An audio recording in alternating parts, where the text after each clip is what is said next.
As you are probably aware by now, the US government has been partially shut down. Again. As I'm recording this, we're on our 14th day of the shutdown, 2 more days to go to meet the one in 2013, and there's no real expectation of ending it. In fact, the Senate has adjourned until Tuesday, which will be day 18. So what happened? The president refused to sign a bill to fund the government, demanding more money specifically for his wall. And probably unsurprisingly, this isn't something that was supported by Democrats or even most of the Republicans in the House and Senate at the time. In fact, such funding wasn't able to be passed while Republicans remained in control of the House as well as the Senate. We've apparently decided as a nation that paying or not paying our bills can be used as a bargaining chip.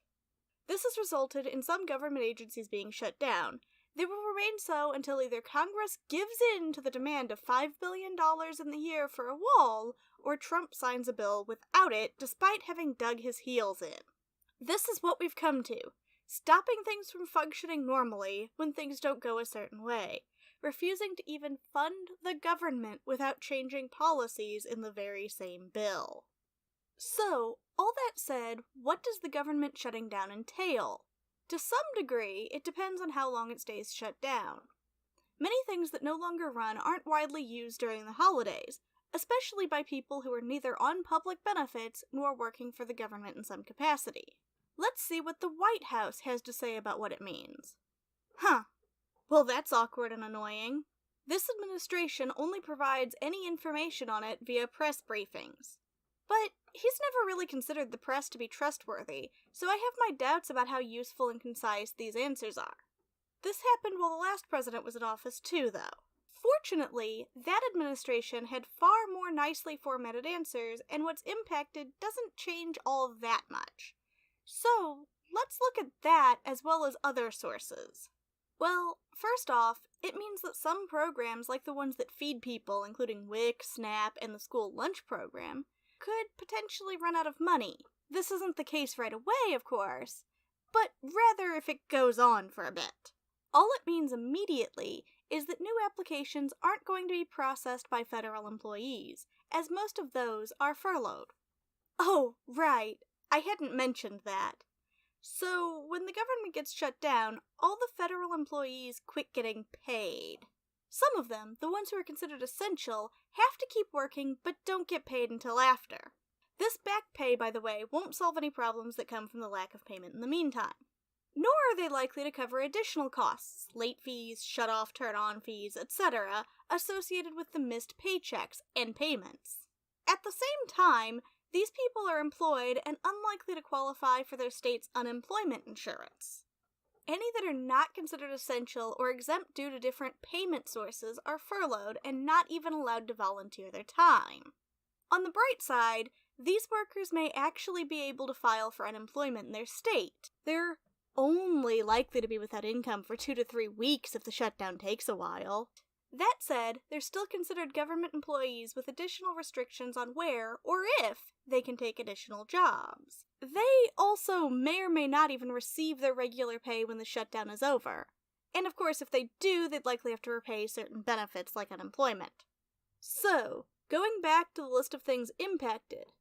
So far, we have the possibility of programs stopping due to running out of existing allocated funds, most federal employees without pay, and many of those having to work for no pay. In addition, these federal workers with no income for now cannot apply for federally managed assistance programs. They won't even have our limited and often hole-filled safety net helping them out, except possibly for their state's unemployment insurance. National parks and monuments are also closed, unattended, or both at once.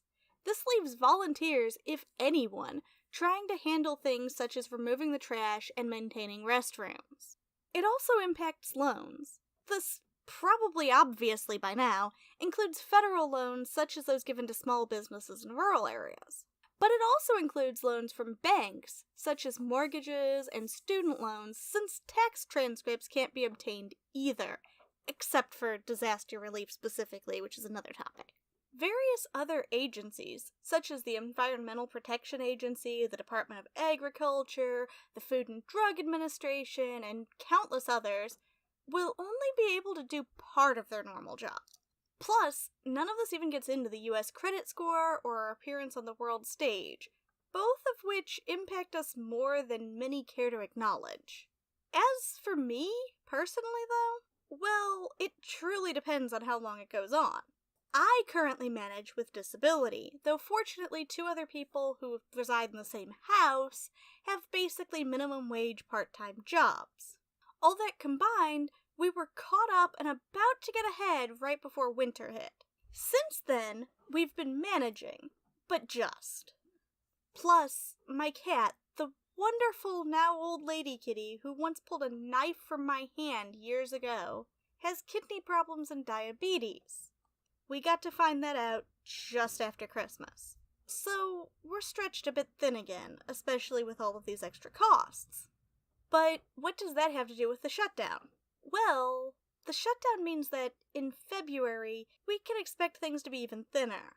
On top of the fact that the USDA is only saying they'll be able to pay through January to begin with, paperwork is halted. So, my review, which got put back in just before the shutdown happened, won't be handled at all. My case is out the window even this month. The case that hubby and wife have was also supposed to be renewed this month. Without that renewal process, it automatically ceases in February even if the agency still had the funds. Fortunately, at least, my disability case itself isn't likely to be impacted. The Social Security Administration doesn't shut down or stop paying, and I wasn't in the middle of or about to start a review process, at least to my knowledge. But we can still expect the household in general to be much tighter until a while after things get back to business as usual. If, by some chance, you want to help us out, I'll include wish lists and my brother's PayPal in the description. He's short of hours, and also at least as determined as I am not to give up on my kitty as long as she's still fighting. The money would go first to this family cat's care and needs, freeing up other funds to take care of other household and personal things. The wish lists would just allow people to gift things that help with the animal's care, household items, or making my recording and production easier so perhaps I can get more out this year. Maybe, eventually, I'll even be able to look at not being dependent on just disability. Oh, and it really doesn't matter who you blame for the shutdown. Obviously, I have my opinion. I mean, every part involved was controlled by one side when it was shut down, and one person's decisions are currently dictating far more than they should be. But even if things were completely reversed, this following statement would still hold true. Funding the government should not be a political bargaining tool to get your way. Deal with those fights elsewhere. That, or break the damn thing up so it's a ton of smaller bills, one for each department, so only the part in dispute gets impacted. Thanks for hearing me out. As always, civil discussion, suggestions, and constructive criticism are welcome in the comments or via social media. Feel free to rate, comment, and share. If you want to hear more from me, subscribe and click the bell for notifications, and check out the description for any sources that I've used.